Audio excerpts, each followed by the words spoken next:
Jamaga in her quiet era nga daw. Of course not. I just don't move when you beckon.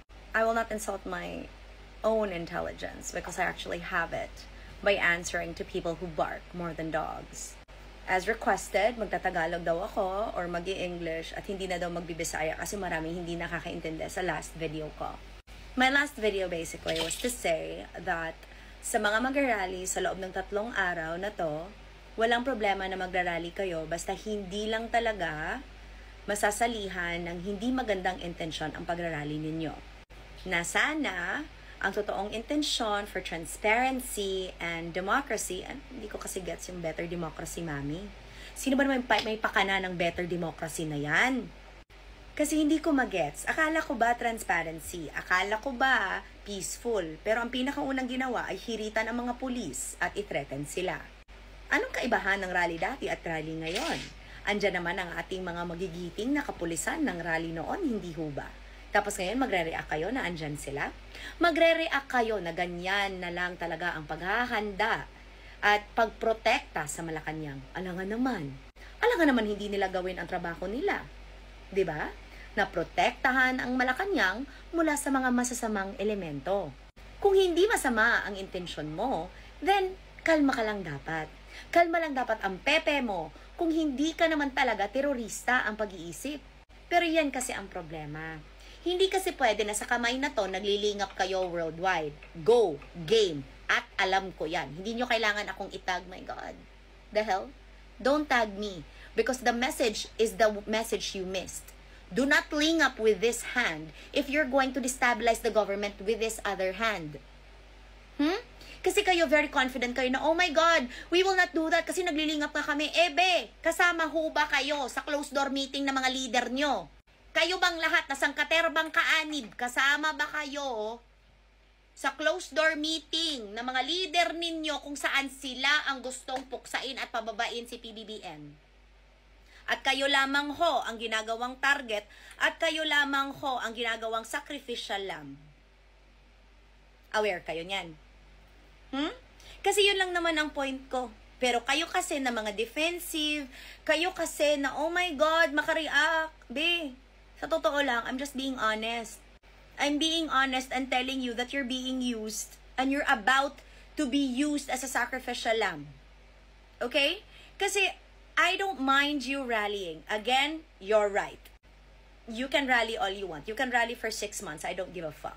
But for you to rally, but for you to destabilize the government within this rally, and you vehemently say it isn't true, then you're misinformed. Then somebody is lying to you. Okay? Because there is most certainly a plot to destabilize the government because kailangan magsanib puwersa ang naratibo, me. Kasi ngayon, sa totoo lang, hindi talaga magulo ang Pilipinas. Ang nagpapagulo ang mga DDS na ingay sa Facebook. Katulad yan nung isang gabi na kinausap ko yung Grab driver ko na sabi niya, kasi ma'am, gulong-gulo ang Pilipinas. Sinagot ko talaga siya, kung magulo ang Pilipinas, edi sana hindi na nagtatrabaho ang DSWD. Kung magulo ang Pilipinas, edi sana hindi na nagtatrabaho ang iba't ibang ahensya ng gobyerno. Kasi nga, magulo, diba? Pero at the end of the day, pagkatapos ng mga bagyo, ng lindol, ang preposition goods na deliver agad. Wave upon wave of help has come. So kung sinasabi mo na magulo ang Pilipinas, sino ang makakabenepisyo? Most certainly not me. Most certainly the people that want Sara as president. Kaya gusto nilang isipin ng mga Pilipino na magulo kahit hindi. Sige nga be, kung magulo ang Pilipinas, lumabas ka sa bahay mo ngayon din. Lumabas ka. Pumunta ka sa inyo, sa labas. Puntahan mo yung mga chismosa mong mga kapitbahay, magulo ba? Unless you're in the middle of a war zone, hindi siya magulo. But gusto nilang guluhin because, of course, the narrative should fit. Sara will save us all. Absolutely not. Sara started all of this. She did. And the DDS wants to make her president, so it will make everything else go away. All of a sudden, Zaldico is your saint? The same Zaldico that fought back and said that Sara should be investigated for her confidential funds. The same Zaldico you are all immaculately exalting and applauding. Nakakatawa kayo, be? Nakakatawa kayo. Kumakain talaga kayo ng tae. And I don't want any part of that.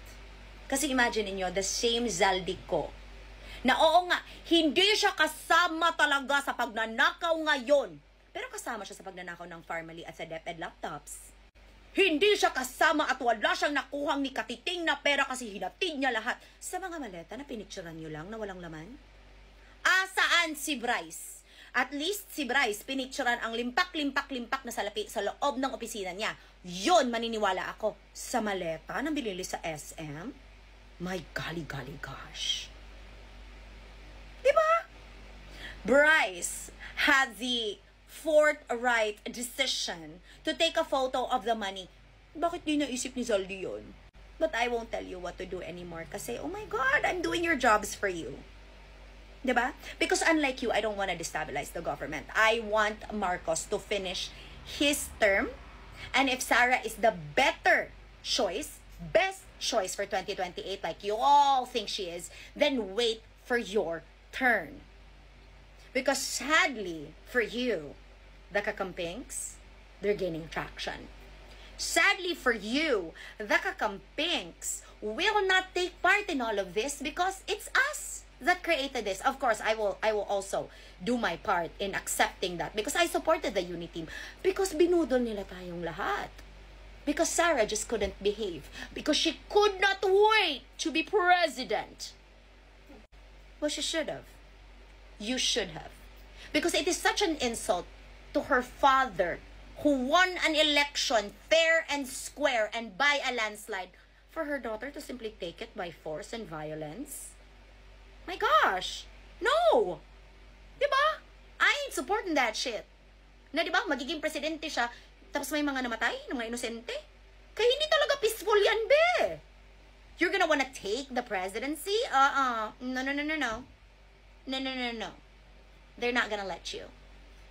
So I hope for God's sake, for all of you, to do your rally. Again, do it every day for 6 months. Just bring water, sunscreen, and prepare yourselves.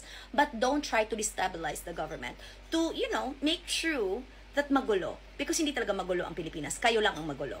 Magulo ang script nyo kasi hindi nga magkakatugma ang script ni Orly at ni Zaldi. Number 1. Hindi magkakatugma dahil hindi pwede na in-insert na presidente na vinito din niya ang tanga gaga. At hindi din talaga pwede na kayo magsasabi kung kailan ako magsasalita. I am in my quiet, peaceful, loving era. Because it is such an insult to my intelligence to remind you that even my 6-year-old son says that if you take a picture of a maleta, it doesn't necessarily mean there's money inside. What an insult for a 6-year-old boy to have more brains than you. Tapos ikaw, Rowena, makatawag ka sa akin, who the fuck are you, Rowena? You don't get to tell me kung kailan ako papasok. Because between you and I, you were once paid by the taxpayers to be a commissioner, are you not? Between you and I, Rowena, you don't get to tell me what to fucking do. Because between you and I, you're a disgrace and I'm not. Because it is an insult to my intelligence to be beckoned by a dog. Because ano yan, Rowena? You can't be popular on your own. You have to mention Jamagno? Ano yan? Diba? What an insult to you and your past in government. My God, Jamagno pasok. Like, no, bitch. Wait. You wait for when Jamagno wants to speak. And now you requested that I speak in Tagalog and in English, so here it is. I want my son to hear this. Because at the end of the day, if you want change, you start at home. You teach your children to be better. You teach your children to help and not be self-entitled. But look what happened to the children of PRRD that he left with us.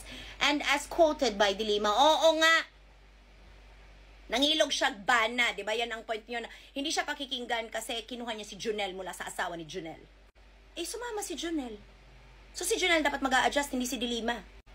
At hindi pa rin mali ang sinabi ni Dilima about the brainless part. Because if you had any brains, you'd wait your turn and not steal power from the one who has it currently. Because in a democracy, you win fair and square and without buying your votes. Ingat!